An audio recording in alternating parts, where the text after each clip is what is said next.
I'd like to begin my remarks by thanking Chancellor Rogers, not only for providing this opportunity to focus on education, but for his relentless advocacy on behalf of students of all ages.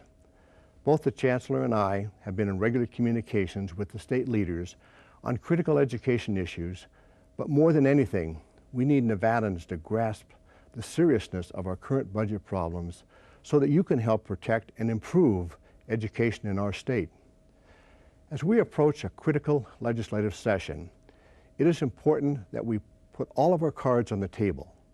I listened to the governor's address and I appreciate his forthrightness in establishing his starting point for discussions.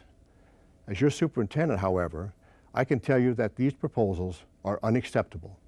Nevada is already at the bottom of the nation in education funding, and further reductions in funding will have a destructive impact on our state and will dim the prospects of every child in school at this time.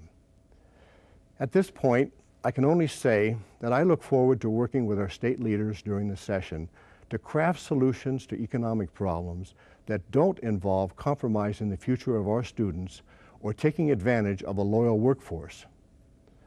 So what is at risk in the Clark County School District if education is undermined? All data show that we are making progress on closing the achievement gap between high and low performing populations. Students in poverty, students with limited English ability, and students with special education needs all showed improvements last year. Last year's CCSD was the only one of the nation's top 10 districts to make adequate yearly progress under the federal No Child Left Behind Act, and we did it again this year. The district continues to open new career and technical centers. Research shows that students in these learning environments outperform peers on virtually every measure.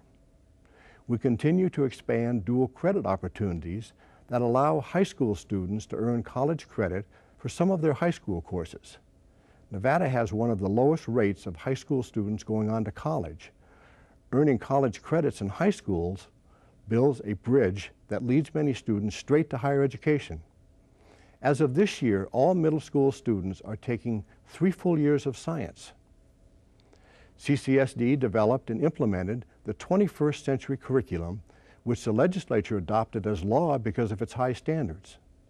We implemented ParentLink, which is an internet and phone-based communication system that facilitates a superior level of contact between parents and schools.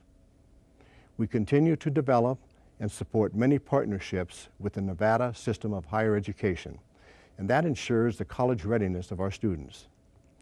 Last year, CCSD students earned a total of $142 million in scholarships to the very best institutions in this state and the nation.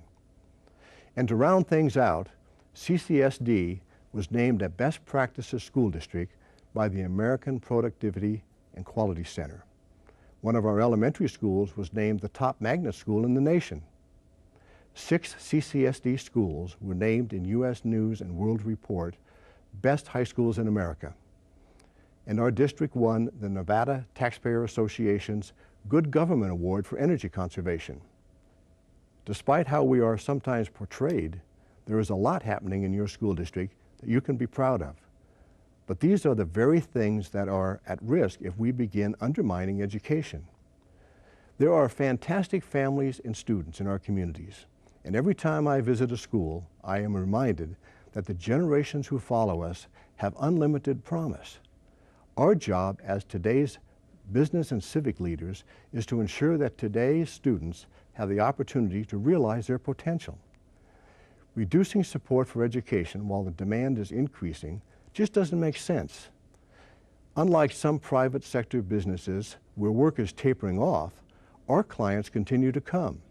We grew by over 3,000 students this year, and our population continues to grow in need as well. 42% of our students qualify for free or reduced meals, and 1 of every 6 has limited English proficiency. At a time when there are more students and greater needs for our services, solving the budget problem at the expense of education will have consequences that will not only outlast the economic downturn, they will perpetuate it in Nevada. By all national measures, Nevada has been funding education at a minimal level, even in the good times. This chart, prepared by the Department of Education and based on data from the National Center for Education Statistics and the National Education Association, shows that per pupil support in Nevada has not only lagged behind the rest of the nation for many years, but notice that the disparity has been